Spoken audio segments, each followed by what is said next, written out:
আমি এক ট্রাক খাবার আনছি, ওটা চলে যাচ্ছি, তার আগে আমি এটা দিয়ে এটা কিসের? বাট এটা আমার মা জমাইতো, মারা গেছে 4 বছর আগে, সে মারা গেছে। আমি জানি না এটার মধ্যে কি আছে, আছে অনেক কিছুই আছে, কি আছে আমি জানি, এটা আমি দিয়ে গেলাম।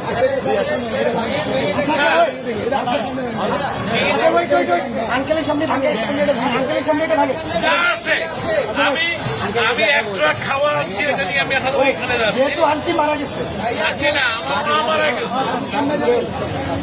এটা তো বহু মূল্যবান, মানে আমার কাছে এটা অনেক মূল্যবান, টাকাও থাকে অনেক মূল্যবান। আপনি কি চান আপনার সামনে আমরা এটা ভাঙবো? আপনি দেখতে চান? যদি চান, আচ্ছা আপনি চান, আপনি যদি চান, আপনি চান,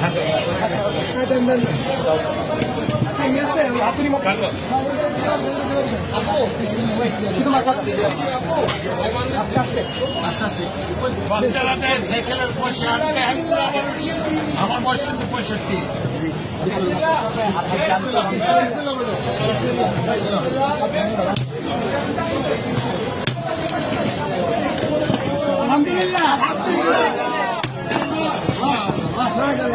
এটা আমার মায়ের জন্মানোর পয়সা। নিজের হাতে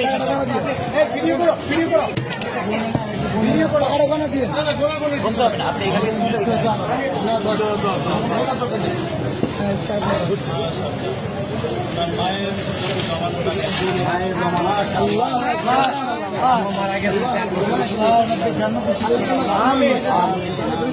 জন্য দোয়া করবেন, এটা আমার বড় ভাই।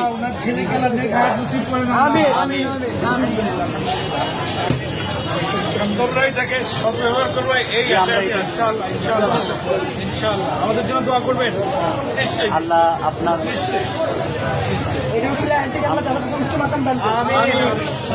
আঙ্কেল, আপনাকে ধন্যবাদ আমাদের বৈষম্য বিরোধী ছাত্র আন্দোলনের উপর ভরসা রাখার জন্য। আপনার মৃত মায়ের মহামূল্যবান এই জমানো টাকা আমাদেরকে ডোনেট করার জন্য আপনাকে অসংখ্য অসংখ্য ধন্যবাদ। আমরা আপনার প্রতি চিরকৃতজ্ঞতা ঋণী থাকবো। আপনার আমাদেরকে অনেক মায়ের জন্য আমাদের সবসময় দোয়া থাকবে। Wish you all the best. Thank you so much. আমি কিন্তু একজন প্রবাসী, আমি এখন ওইখানে একটা ট্রাক মাল আছে কিন্তু আমার, আমি নিয়ে আসছি, এখানে তো অন্য জায়গা নাই, আমি এখন ওইখানে। ভাই আঙ্কেলকে টিস্যু দিন। পানি আছে, পানি আছে, পানি লাগবে তো। পানি আছে, একটা বোতল পানি দাও। আঙ্কেল আঙ্কেল আঙ্কেল আমাদের থেকে এক বোতল পানি নিয়ে যান, এটা আমাদের জন্য। এক বোতল পানি দাও আঙ্কেল, এটা আমাদের পক্ষ থেকে আপনার জন্য গিফট। Thank you. আসসালামু আলাইকুম। আচ্ছা ভাই।